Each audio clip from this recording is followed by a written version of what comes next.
This is the Texas Land Guys podcast, hosted by brothers Tim Dosch and Tom Dosch. With their partners David Marshall and Trip Rich, they have built DMRE, the leading land brokerage in Texas. With decades of experience brokering deals between landowners and real estate developers, they take you inside the deals that move the market. So Tim, another day on the podcast. How are you feeling? Good. This is looking forward to this one. It should be a good one. Yeah, so we've been talking this morning about just what would be a good episode to record today, and I think we had a lot of good ideas. But I think this topic we've come up with is pretty interesting. 5 mistakes sellers make marketing their land. I think that there was a lot we thought we could say about this, so it's going to be a fun one to record. Yeah, I think through decades of doing this and seeing thousands of sellers, maybe tens of thousands of sellers at this point, some people do it really well and have some amazing outcomes, and a lot of people not do it very well and make some common mistakes. It's funny how you can boil so many of these things down to just a handful of mistakes. It really kind of moved the needle on outcome. Yeah, and I think for us, it's been interesting because we, a couple of years ago, started our investment platform where we're also a seller now. And so we're getting kind of both sides. We've done it a long time as brokers and closed over 700 transactions as brokers. But now being on the seller side, in just understanding there's a lot of value to unlock if you can be a good seller and understand just what your real motivations are and what you're trying to accomplish in selling your property.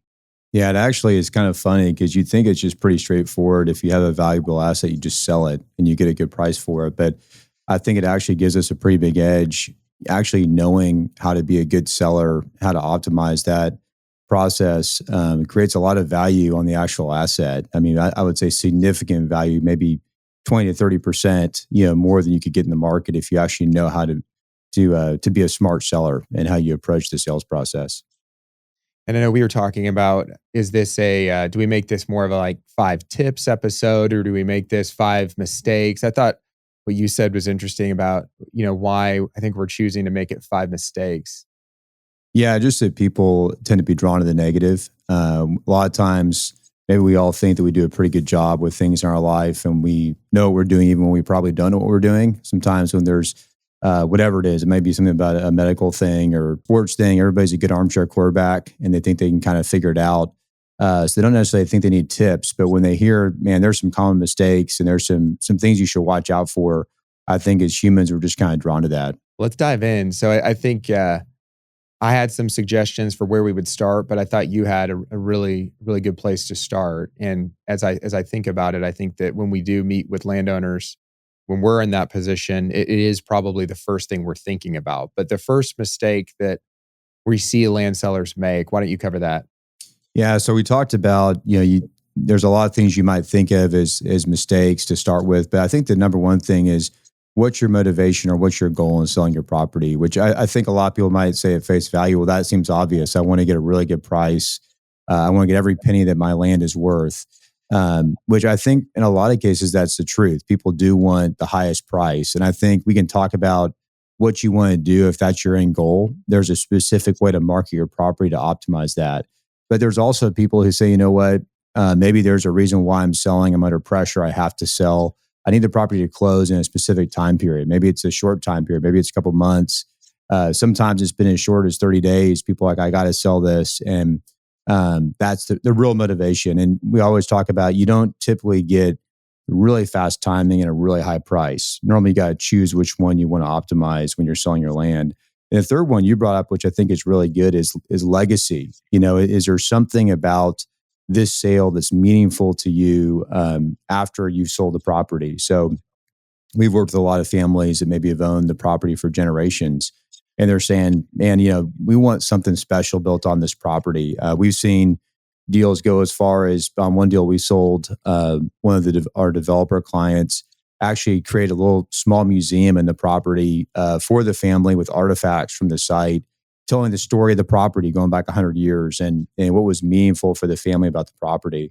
And so sometimes, not all the time, but sometimes people say, you know what, I want there to be something special for this property long term that goes beyond maybe getting the highest price or the deal closing really quickly. Yeah, those are so important. And I think that when I think about price and time, that's a huge mistake you can make as a landowner, because if you're in a position where your motivation is highest price, you're really going to have to trade off on time. And I think that's where we've been able to help a lot of landowners understand, if you're trying to maximize price, your buyer is someone that is trying to put your property into production as quickly as possible for some type of development.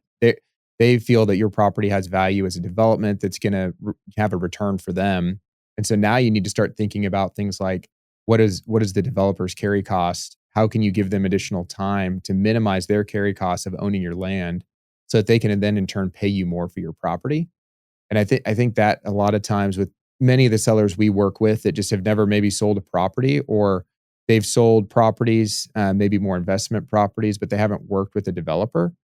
They think that by just requiring a quicker close and then finding someone that would agree to a quicker close, that's going to result in a deal happening. And I think you brought up transaction risk, which is probably something that does not get discussed as much as it should.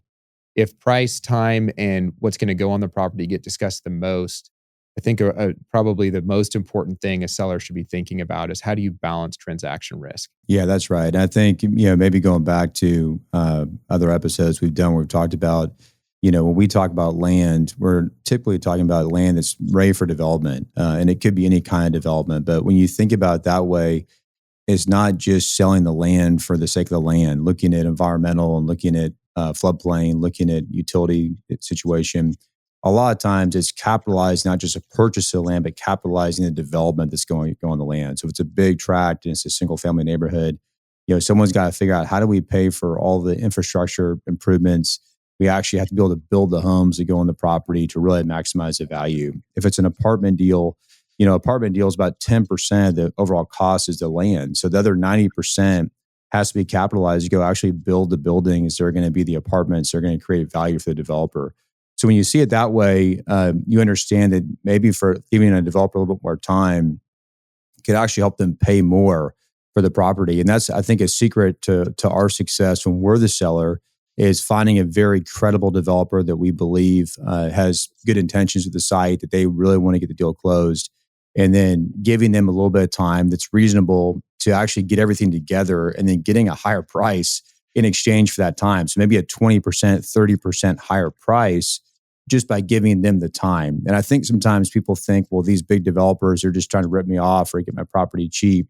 And there are developers who are like that. But a lot of developers actually care more about getting a deal where the numbers pencil and getting it lined up in a time frame where they can just close on the property and literally put a shovel in the ground the next day and start building. And so when you can understand that as a seller, and understand, first of all, you want to be working with the right developer, that there's a partnership and a trust relationship. If that's there, then giving them a little bit of time can greatly increase the price that you get for the property. Yeah, that's such a good point. I feel for sellers, knowing, we've interacted with so many sellers, that they're getting offers from developers. And I think there's a common thread that we see, every developer tries to position themselves that they are, their price is the highest price that can be paid for the property. They have never dropped a contract. Mm-hmm. A lot of these statements that get made that make it really difficult for sellers to understand, is this going to be a real deal or not? Is this going to close? And so it makes our job a lot of times more difficult, because many times an LOI or an offer gets submitted at a price that is so far above what really makes any economic sense. And unfortunately, you alluded to this, but there are buyers out there that they're trying to control property. If they can go under contract, then many times they can then in turn, down the road, try to negotiate a price reduction. And, depending on the seller's experience, I've worked with the seller recently that they didn't realize that a buyer would do that. But, we're in the business, we see that all the time. And then we also know there's a lot of really quality developers that they try as hard as they can to never have to ask for a price reduction. And I think we've both seen that. We've seen guys close on deals that surprisingly they probably should have gone back and asked for a price reduction, and they didn't, because they said, we're not going to do that. Well, reputation and integrity are so critical. And I think you're right. We've seen developers just, flat out lie to people and say, hey, I've never dropped a property, or I never dropped properties. And we know that they dropped one last week, so you see that. You also see people a lot of times will say, well, I have a fund and I can pay all cash. and they do have a fund, but they're not using their fund to buy land. They're not taking that kind of risk. And so I think, having a lot of experience with different buyers over multiple markets, you start to see the reputation. And there are some groups that have a quality reputation and some that don't. And I think everyone listening to this who's a developer understands the importance of that. If you can go get one deal, but you want to do this for 10 years or 20 years or 30 years and have a great run, you better care about your reputation and your personal integrity and following up and actually doing what you say you're going to do. So to summarize this first point of not understanding the motivation you have for selling, I think it's very important for a seller to understand, do I have a gun to my head? Do I have to sell by a certain time frame? If I do, then I need to expect there to be a discount off of top of market pricing. If I can be patient and if I can work with the right developer and give time, that's how I'm really going to maximize value. And we can talk in a minute about market conditions. And then, again, if you're really focused on someone building a museum for your family history, then there's going to be a price reduction for that. And if you're a developer listening, you're probably not wanting us to talk about people building museums, because that's something that we've seen very few times in 700 transactions. That's right. Yeah, there can be unique things like that. And I think that's important, hiring a broker that you can trust and having those open conversations and saying, hey, this is what's really driving things, for our family or as a seller, what we really want out of this, and getting that clear in your mind and then having a strategy around that. I think the second point about what mistakes we could make as sellers is timing, market timing. And I think you had a good point, Tom. There's sort of a macro, point to that and a micro point. You want to kind of go through that? Yeah, I think the macro point is, real estate is cyclical. And when we're in a down market, and we've seen this all across Texas, whether you're in, off of Kirby in Houston, or if you're in uptown Dallas, or, you're in downtown Austin, landowners likely are not going to just, decide that their property is worth less because the macro market is depressed. And so that, they may still be asking for 300 a foot or 500 a foot, just, name the market. But the buyer market really completely goes away, because developers that are paying these top of market pricing, and you alluded to this in point one, they're getting a construction loan, they're getting an equity partner. It's a business plan. And there is no business plan when the numbers just don't make sense. And so I think that the macro time of going to market, if you're a landowner, depending on your, the status of your property, is it zoned, or is it ready for development? If your property's ready for development, you really want to time going to market from a macro level. You would rather be on the front end. So for example, 2025, where we are versus where we've been since interest rates spiked late 2022, that was not a good time in the second half of 2022 and 23, and really even in 24, to go to market if your goal was, I want to maximize price. But if now looking into 25 and 26, this is a really good time to go to market from a macro level, with rates coming down. We're beyond the election now, with supply of pretty much every use type being depressed. And so there's a lot of demand for new product. From a macro standpoint, this is a really good time to now be looking at going to market. And if you miss that timing, then, you could easily miss, a pretty significant change in value, just because you agreed to sell when you had a very small buyer pool that could make sense of the deal. That's right. And I think it's kind of funny because it seems like Dallas hasn't really had cycles. I know that that's not true. You guys have had cycles up there, but Houston has had major cycles for land. I mean, going back to the Great Recession, that obviously was devastating for the land market. All you could really do is REO deals for a couple of years. We came out of that really hot and had a great run till the end of 2014, then had the oil crash, which affected us for 2 years and really depressed land values. And then we had a great run until COVID. And then COVID really shut things down. It wasn't for a super long period, but probably 6 to 8 months of challenges, and really maybe more like a year where the market was challenging. And then recently with the rate rise, from 23 kind of into 22, 23, and really all through this year, it's been a more difficult land market in Houston. And you've seen that in Dallas, Tom. I know that you guys have still gotten a good number of deals done. And Dallas seems like it's been a pretty resilient market, but it still has slowed down quite a bit. the last 2 years from where it was in 21 and 22, right? Yeah, it definitely has. I mean, I think that, Dallas has had a lot going for it. And I think there's just probably differences in perception between Dallas and Houston. They're both major markets, but Dallas has the ability of maybe just being viewed as more of a diverse economy. But I think that when you have a market like Dallas where we've had so much supply of product delivered, it makes it hard for new product to make sense, even though there's still a lot of demand here in the Dallas area for new product. Yeah, that makes sense. I think the other thing we were talking about is you hit the micro time or the macro timing. Micro timing would be there's certain times of the year that you really shouldn't go to market, especially if you have a very good property that's going to be what we call more of a process deal where there's going to be a lot of interest, there's going to be a lot of offers, a lot of activity on it. We've seen brokers do a call for offers like in the middle of July, which is when a lot of people are on vacations, they're not paying attention. You're going to get offers, but you're maybe going to miss out on some offers if you do that. We've also seen people go launch a property in December, which is not when you want to launch a property because people are trying to close deals or trying to get away for the holidays. You'd rather launch something maybe the second week of January when people are coming back from the holidays, when groups are getting ready to go load up for the next year. The funds are ready to go place money. Just being really thoughtful about when we go expose this site to the market, we want the market to really be paying attention and to take advantage of that attention to really try and drive offers to create a really good result for the seller. Yeah, I think this one is definitely overlooked when we talk to a lot of landowners, but I think that it's very important. And we get very detailed when we think about this. I've always said, and I think we both agreed that the spring is probably the best marketing time, and then fall would be the second. I think the holidays is probably the worst. If you have to, Yeah. market in the summer, and this goes back to point one. If you just need to unload your property, if you just have to find a buyer and sell, then you may not have a lot of flexibility on this point or on the macro market point. But I think that if you have some flexibility, launching a property in the second half of January and calling for offers before spring break is probably the best marketing window.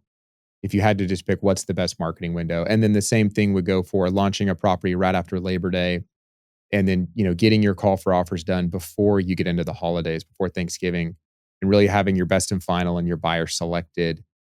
And we've seen this. We've adopted, this kind of investment sales approach to selling land where a lot of the properties that we sell now, we're running through a call for offer process, especially in markets like Austin and Dallas where there's zoning. And so there's a very specific buyer pool. And, we've had properties where we've done 15-day, 30-day, 45-day marketing periods in those really ideal times of the season. And in a short marketing period, we've gotten, 30 offers on a property. We had a property up here in Dallas in the Garland area that we listed. And in 2 weeks, we had 30 offers submitted. But it was that marketing window that I was describing. And it was like you said, it was that time of the year where there was a lot of developer interest and capital had not, selected their positions yet for the year. And so you just had so much dry powder to chase opportunities. And so I think for a seller, it's really important if they understand their motivation and if they have some flexibility to really think through the season that they're going to go launch their marketing process in. That's a great point. I think there's also some additional reasons why you could get 30 offers in 30 days or 45 days we can talk about under some of the next points. But that doesn't just happen unless you approach the market a certain way. Yeah, that's a great point. I think it's really got to think through a lot of different angles when you're wanting to maximize offers and price. And that leads into, I think, our thought on the third point was, a lot of sellers are thinking a lot more about probably their land than about what's going to go on their land or how to Yeah. position it for the highest and best use. This gets more complicated if you're talking about a site that's maybe mixed use or is a larger acreage site. And, maybe for example, I was giving you the example of a large tract that we recently valued. And it's over 100 acres, all commercial, but very little retail. Really just because of the way it laid out and some unique, floodplain and topography on the site. And so, the landowner was really focused on the retail aspect of the site. And there was a very small retail, interest in the site, maybe of the 100 plus acres, you're talking maybe 5 acres of retail. And then the balance is going to be more industrial, potentially some single family because there was zoning involved. And so when you're looking at what is a property worth, I think what we've always done is started with what is the highest and best use for this property. If it's zoned for apartments or office, we're going to look at, what does the underwriting look like for an apartment project? What are rents in the area? What has been paid? What are offers that we're submitting in this area right now?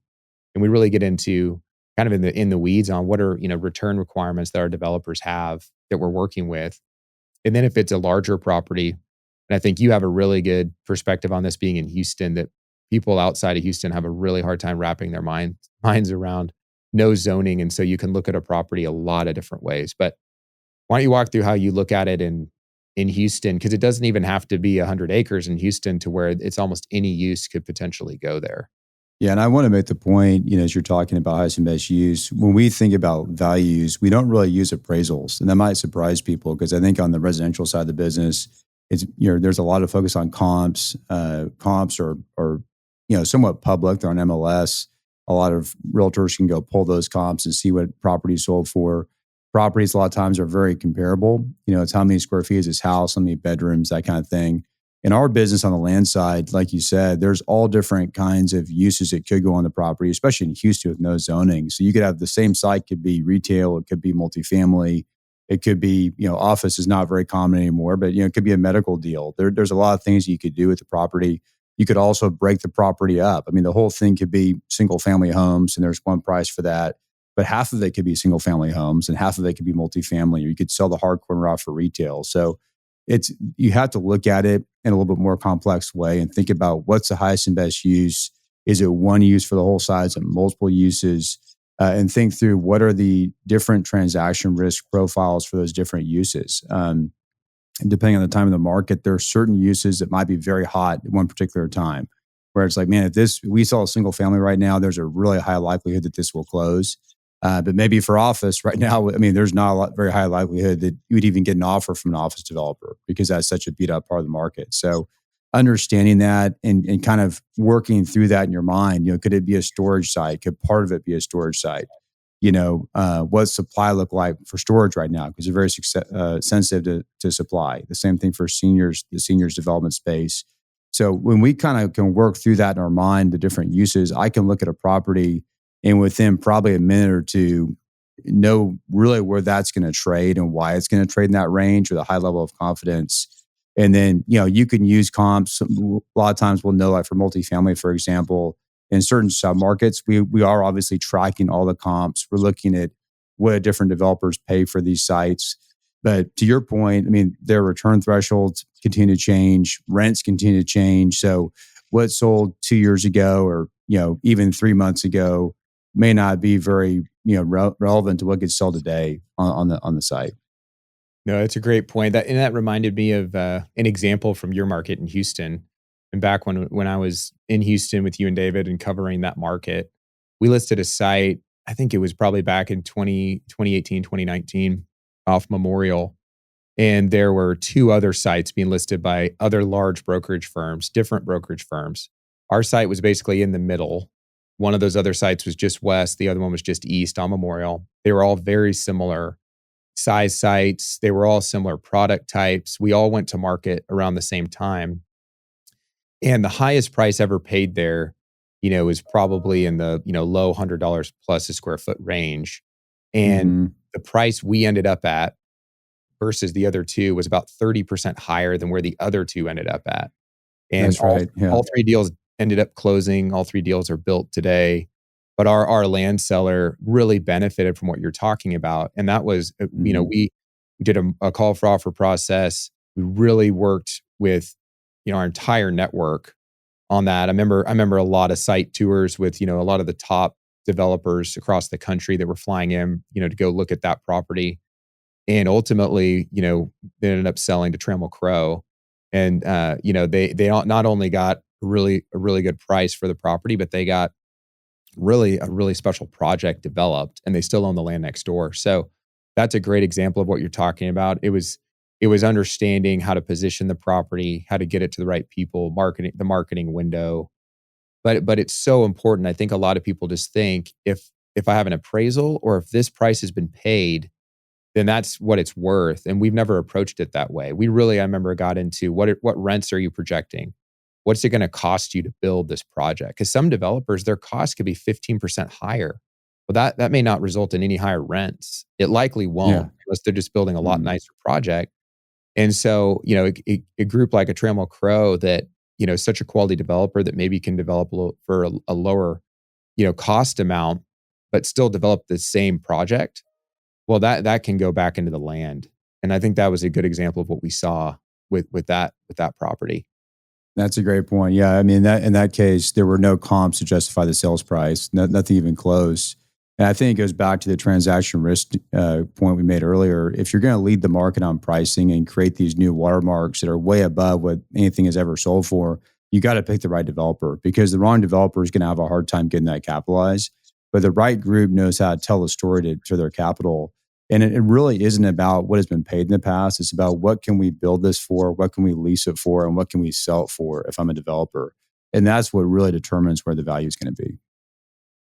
So I think that's a huge point, that just understanding on your property, what's the highest and best use, and is there demand today for that use? Because that may dictate that this is not the time to go to market. I don't know if we mentioned hotel, but we've sold a lot of hotel sites. If you're talking about, high dollars being paid, sometimes hotel sites have generated some really high values, but hotel sites are so unique. And a lot, Mhm. and then I'm talking, more core hotel, not the ones that pop up kind of in the suburbs. I'm talking some of the deals we've done, a couple $100 a square foot type numbers.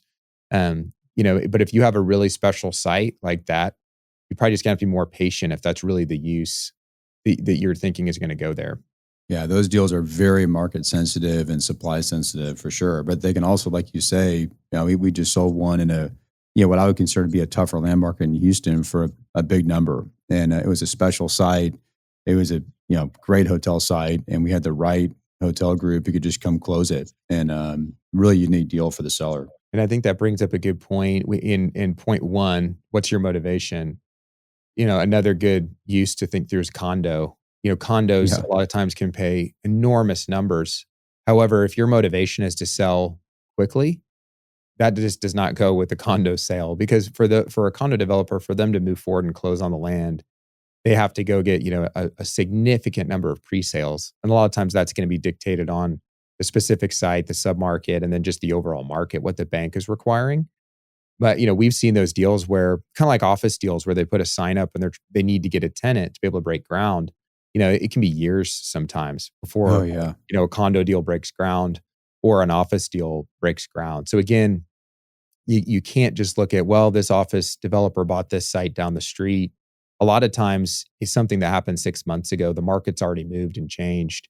Either it's gotten better, or that project would never get done, 6 months later in this now, new revised market. And so I Yeah, think great point. just being very up to date on what's happening in the market is so important. Let's hit the next point. I think we call this a passive marketing strategy to be aware of as a mistake. This is the classic, and I think we say this when we meet with landowners all the time. And for us as sellers, a lot of times we don't even put a sign up on a property. But it's the classic, historically a land broker would put a sign up and then people would just call on the property. And so passive is just thinking, it's coming to me. I think today that looks more like you're going to put your property up on LoopNet, or you're going to send an email blast, and Hmm.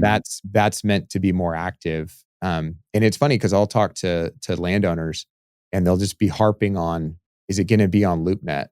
And I think for us, that's a platform where there's definitely a lot of properties out there, but we look at what we've sold. Very few times have we sold a property because we posted it online on our website, on LoopNet, or sent an email blast. With email Hmm. blasts, people are getting so many emails. It's hard for those not to go to spam. It's hard for them not to just be overwhelmed. And so it's really having an active marketing process that's critical to selling a property. Now, I think the challenge with that is, I think there's so many people in the business that are in the business on the brokerage side just to kind of do a deal and make a quick buck. Yeah. They may not really have the expertise or experience to know how to do an active marketing process, because a big part of that is what's your network. Yeah. And you were talking earlier about more of an investment sales approach, versus the more passive idea of I'm going to put a sign out, or I'm going to just put it on the internet, or, do some email blasts. I'm going to wait for people to call me and send me offers, and then I can go submit those to the seller. The way to do this is think about who's going to pay the most for the property. What kind of use will pay the most for the property? And then when you start to know all those buyers, whether it's an investor, or if it's a, single family developer, if it's a multifamily developer, if it's a retail deal, we know, hundreds of these, very active buyers across the state who are doing deals. And it's great to be able to blast to 10,000 people, or, people have all these crazy numbers. All of a sudden it's 100,000 people. I'd rather call 50 groups that are actually looking in the submarket, that want to do deals, that are well capitalized, that know what they're doing, that have, low transaction risk, that are honest people. I mean, being able to go get in front of those people, get to the top of their email inbox, have a conversation with them. And sometimes we'll have, a little bit of, kind of good-hearted debate with some of these developers. We'll show them a site and they'll say, I don't like that site. And they'll have some reasons why. And I think we can kind of respectfully go through and kind of have, well, hey, have you thought about this? Have you thought about this kind of product? Have you thought about this deal over here is getting these rents? This, new use is happening in this market that's going to create value for the site. Having that kind of conversation, that back and forth with the developer, creates a ton of value. And we've had developers go from being a pass on the site to being actively engaged and eventually buy the site because of those conversations. And sometimes the best thing to do is to say, hey, your biggest competitor has already offered on the site, or they're interested in the site. And then that gets people engaged again. So if you're relying on, a blind email to somebody, I mean, we know most of those don't even get read by the developers. And a lot of these developers will ignore those emails, and they're not even on LoopNet or Crexy or any of these websites. They're letting brokers that they trust bring them sites that are kind of pre-vetted, so they don't waste a lot of time. So I think that's a really important point. Yeah, that's a huge point. And our job as brokers is we're not miracle workers. So, the property has to be sellable, and ultimately it won't sell no matter what we put it under contract for, if it's just a completely unrealistic offer and plan. But it's so important for us, I think, to understand what we're selling and then to go out and get it in front of the right people. And sometimes we have clients that they pass on the opportunity, and it takes us really walking them through it and explaining it, because they don't always understand it. Even if they're a very reputable, very qualified developer, it takes that relationship that we have and us, just what we're seeing in the business. We see such a wide just view of things because we're making so many offers. Our team is so large now. We have such a pulse on the market, and this isn't the one opportunity we're working on. And so a lot of times it's working with that potential buyer to say, this is what I'm seeing across, maybe all of Houston or all of Dallas. If this is your plan and what you're trying to execute on, your business plan as a developer, this site is the right site for these reasons. And that's never going to happen on LoopNet. It's never going to happen with a sign, and it's never going to happen with an email blast. And then also engaging a lot of different developers, because I know you've had this, Tom, where you go get 20 offers, you get 30 offers, or however many you get, and you'll have very credible quality developers who are literally offering 40% more than another quality developer, and they're underwriting the deal and they're saying, hey, I can't pay any more than this. I've stretched everything. And it's just all how you look at it. There's so many factors that go into underwriting these deals. And so that's why it's important to get a lot of offers, to have a lot of these conversations, to make sure that you've engaged the market. Because we've had buyers who are a really great buyer on one property, and they're literally the worst buyer on the next property because of maybe the submarket or the type of deal it is. They just don't like the deal. And so, you have to be able to have a lot of those quality conversations, to really get people focused on it, to find the right group. We covered, I think, 4 points so far. I think point one was, for sellers, you need to understand your motivation for selling. Is this price? Is this a quick close? Do you really care about what's going to go there on the property? You need to go to market at the right time. You need to be thinking about the highest and best use for the property. And then there's got to be an active marketing strategy. So the last point, which could really have been the first point, is you need to hire the right broker. So don't make the mistake of hiring the wrong broker, the wrong representation. I'll let you take the first spin at that. Yeah, I mean, I think that we never want to knock other brokers or brokerage firms. I think there's definitely people I know, Tom, that you respect a lot, that I respect a lot, that are great brokers, do an excellent job. One of the critical things with that is experience, and doing a lot of deals. There's really no way to get good at this business without doing a lot of deals. I think that the type of experience is really critical, and so sometimes what we will run into is smaller brokers, kind of smaller shops that they'll say, well, I'm the expert in this little submarket, which I think today is not the kind of experience that you want. When you think of as a value created off highest and best use, just because all the small mom and pop buyers in a market, you may be, great at selling an acre or 2 acre kind of neighborhood retail site. But if there's a apartment tract or an industrial tract that's going to take institutional capital to get done to pay a high price, you need to be able to call on these top tier developers. They need to know who you are and respect you. You want to take your call, and then you know how to negotiate with them and work through that process. And that just comes with a ton of experience. So if you're working with someone, or if you go hire someone as a seller that doesn't have that experience, we see that all the time where people, well-intentioned, they go, they hire a family friend, they hire someone who's in the family, someone that is a residential broker that does some commercial on the side. I think one of the big ones is someone who's considered a local expert in that full submarket. And when we interact with those brokers, because we do every single day when we're out making buyer up offers, they don't do a good job serving their clients' interests and helping them understand what the good offers are, how to price a property, what is kind of market as far as timing and earnest money. A lot of those just kind of basic things that at the end of the day really can hurt the value, for the seller on a property. This one is really interesting because I think about all the pitches we've been in, all the landowners we've talked to, and reasons why we haven't been selected to sell properties. And there's so many unique reasons. I was thinking about one recently here in Dallas where if you looked at our website and this other company's website, it was very similar. It was, working across the state of Texas, land experts, specialists. What was really interesting about it was when you actually kind of drilled down a little bit more, we have about 40 team members now. This other company was 3 people.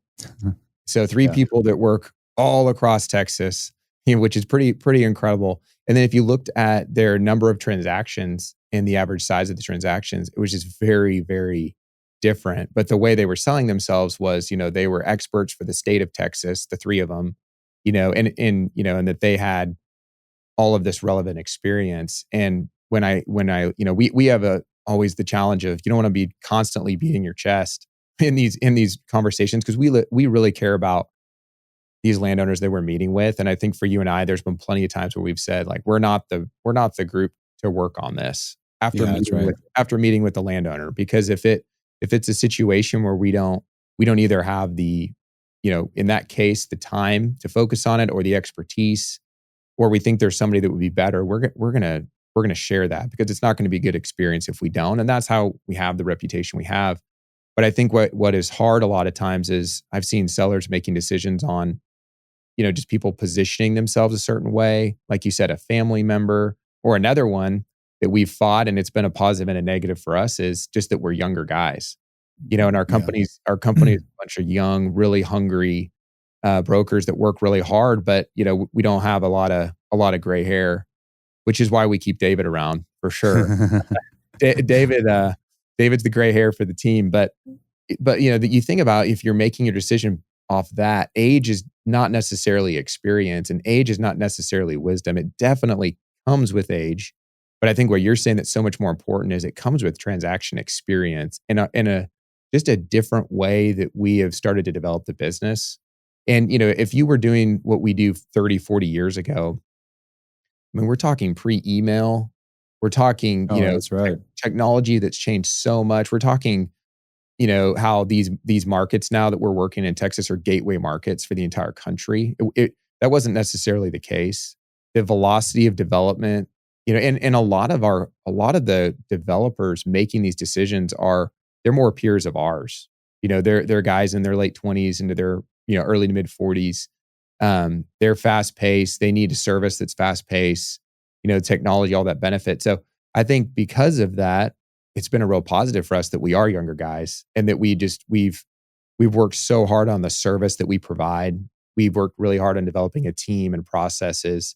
What we hear a lot of times from talking to landowners is, and this is even after recently we didn't get selected for a listing here in Dallas, and now we are listing that property.